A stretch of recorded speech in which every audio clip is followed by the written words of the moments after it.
आसन्तु जानिबा ठंडा पानी रे गाधेଇବା दरकार कि गरम पानी रे गाधेଇବା दरकार शीत दिने। देखंतु ठंडा ना गरम को पानी रे गाधेଇବା ठीक जानंतु डाक्टरଙ୍କ मत। शीत ऋतु रे गाधेଇବା ପାଇଁ सर्वोत्तम विकल्प हेउची उषुम पानी। तो शीत ऋतु रे प्राय तो आपण माने उषुम पानी व्यवहार करंती। शीत दिन आसिले अधिकांश लोक गरम पानी रे गाधेଇବା को पसंद करंती किंतु जानंतु यहा शरीर ପାଇଁ केते भलो। तो गरम पानी आम शीत दिन ପାଇଁ केते भलो केते खराब देखंतु जानिबा। अधिकांश लोक सातटा टिप्स रे देखिबा।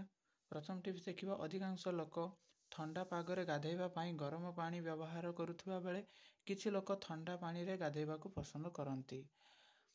तेबे आसंतु जानिबा गरम पानी रे गाधेଇବା केउ लोकंक ପାଇଁ उचित नुहे। देखंतु जो मानकर एक्जिमा ପାଇଁ असुविधा गरम पानी उच्च तापमात्रा त्वचा को सुखिबा सह एक्जिमा परी खराब रोग करी थाए। तो एक्जिमा रोग सृष्टि करी थाए गरम पानी रे गाधेइले। गरम पानी रे गाधेଇବା द्वारा शरीर कुंडेई हेई पारे। आ वास्तव रे उताप कोष गुडी को नष्ट करी पारे जेउथिरे हिस्टामाइन थाए। देखंतु हिस्टामाइन थिबा द्वारा आपण मानकर नष्ट देखंतु कोष गुडी को नष्ट करी थाए एवं गरम पानी रे गाधेଇବା द्वारा शरीर कुंडेई हेई थाए। तो जदि आपण मानकर उच्च बीपी समस्या अछि हाई ब्लड प्रेशर अछि ताहाले आपण मानक पई गरम पानी रे गाधेଇବା द्वारा उताप हेतु रक्तचाप शीघ्र बढ़िताए।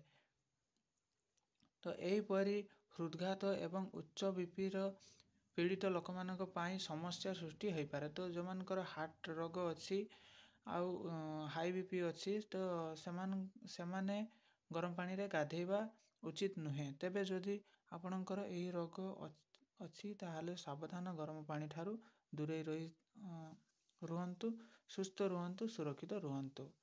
तापर देखिबा जे माने कोनोसी चर्म समस्या रे पीड़ित समाने गरम पानी रे दूरे रहिबा उचित। चर्म समस्या रे एक्जिमा हो जादू हो जहा भी हो समाने गरम पानी रो दूरे रहिबा उचित। तापर देखिबा जो माने ठंडा किंबा काश रे पीड़ित देखंतु जो मान को ठंडा होउची कि काश होउची पेट गरम हेकी काश होउची एवं रोग प्रतिरोधक दुर्बल अछि जो मानकर सेमाने ठंडा पानी बदल रे उष्म पानी रे गाधेଇବା उचित। सेमाने उष्म पानी रे गाधेଇବା उचित। तो यह थिला 7टा टिप्स शीत दिने ठंडा पानी रे ना गरम पानी रे को पानी रे गाधेଇବା उचित। तो thank you for watching this video. जय हिंद।